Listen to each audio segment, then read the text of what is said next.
Shalom, selamat pagi, salam ngopi aja, ngobrol pagi sama Yesus.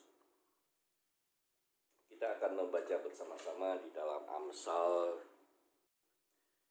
3 ayat 3. Janganlah kiranya kasih dan setia meninggalkan engkau, kalungkanlah itu pada lehermu, tuliskanlah itu pada loh hati. Saudara-saudara, saya berbicara tentang loh hati. Hidup ini dari sumbernya semuanya dari hati. Jika hatimu bersih, maka semua apa yang kau keluarkan pasti bersih. Apa yang kau pikirkan pasti bersih. Apa yang kau ucapkan pasti bersih. Apa yang kau langkahkan pasti bersih. Tetapi jika hatimu tidak bersih, maka semuanya juga tidak akan menjadi bersih. Saudara-saudara dikasih Tuhan, ya, kadangkala kita berkata, aku ini memang mulutnya rusak, tapi hatiku baik. Itu adalah tidak benar. Nah, saudara, kadang juga ada mengatakan, saya ini sebetulnya baik loh. Saya ini memang begitu sifatnya, tapi hati saya nggak ada apa-apa.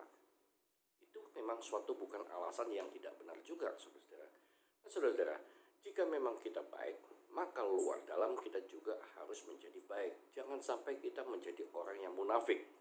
Ya, di luar nampak baik, di dalam penuh dengan dendam dan amarah yang sangat tidak pernah kita inginkan. Nah, saudara-saudara dikasih Tuhan, ya, sebab mengapa kita disebut ya, supaya kita kasih setia Tuhan ini dikalungkan di leher dan di dalam loh hati, supaya ada kontrol yang luar biasa dari kehidupan kita, karena disitulah Kristus tinggal. Yesus menjadi center, menjadi pusat dalam kehidupan kita.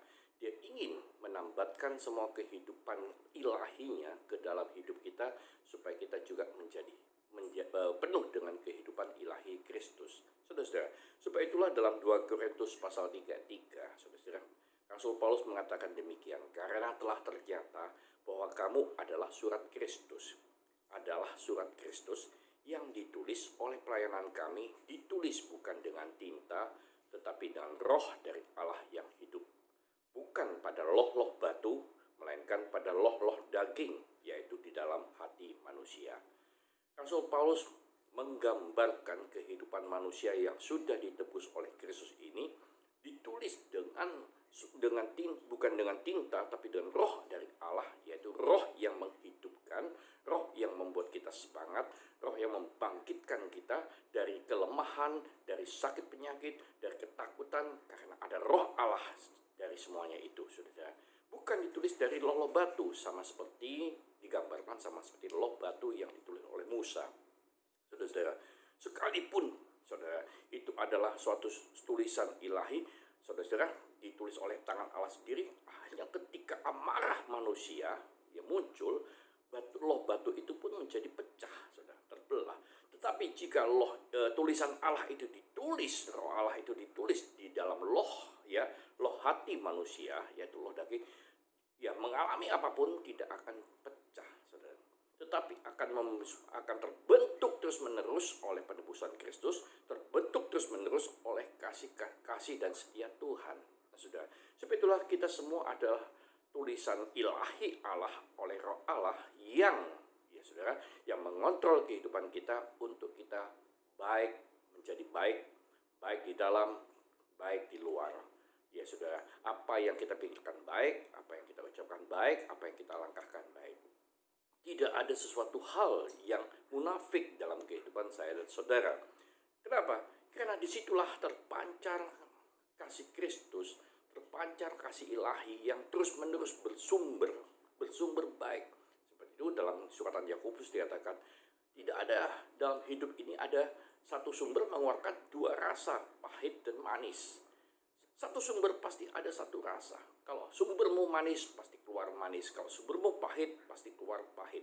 Dan saya percaya orang yang memiliki Kristus, sumber hatinya, yang sudah menerima kasih, setia, anugerah, dan keselamatan, pasti mempunyai sumber yang baik. Dari hatinya, dari loh hatinya, yang sudah ditulis oleh Allah, yang sudah diisi oleh roh Allah, yang sudah dimeteraikan roh kudus, yang diisi oleh firman, pasti akan mempunyai sumber yang baik, mengeluarkan juga dan hasil sumber yang baik juga, saudara-saudara.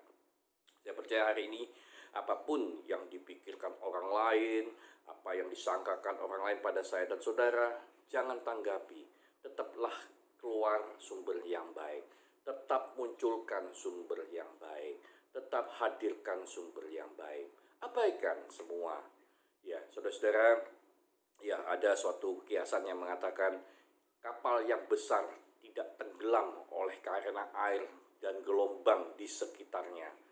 Tetapi kapal yang besar akan tenggelam jika air di sekitarnya ya masuk ke dalam kapal itu. Artinya kita tidak akan tenggelam oleh pikiran jahat, ya, perkataan jahat, perkataan jelek orang lain terhadap diri kita. Tetapi kalau kita menaruh semua sampah-sampah itu ke dalam pikiran dan hati kita, maka kita akan menjadi tenggelam. Nah, saudara-saudara yang dikasih Tuhan, hidup ini, ya saudara-saudara, hidup ini adalah penuh anugerah, hidup ini adalah penuh kasih karunia Tuhan. Gunakan itu, karena hidup ini adalah hidup yang menjadikan kita sumber yang baik. Loh hatimu adalah loh hati Kristus. Loh hatimu adalah loh yang diberkati Tuhan. Dan saya percaya ketika kita diberkati Tuhan, maka kita juga akan memberkati orang lain. Salam Ngopi Aji. Saya percaya engkau menjadi berkat yang luar biasa. Saya percaya hari ini kita akan memberkati banyak orang, menolong banyak orang, menunjukkan kepada orang bahwa saya dan saudara adalah sumber yang baik, sumber kasih Kristus yang dipancarkan kepada banyak orang, sumber yang memuliakan Tuhan, sumber yang menyatakan kasih Kristus yang mulia, yang sudah terjadi pada saya dan saudara, yang juga akan terjadi pada orang lain. Dan saya percaya hari ini engkau akan diberkati luar biasa. Salam Ngopi Aji, Tuhan Yesus memberkati.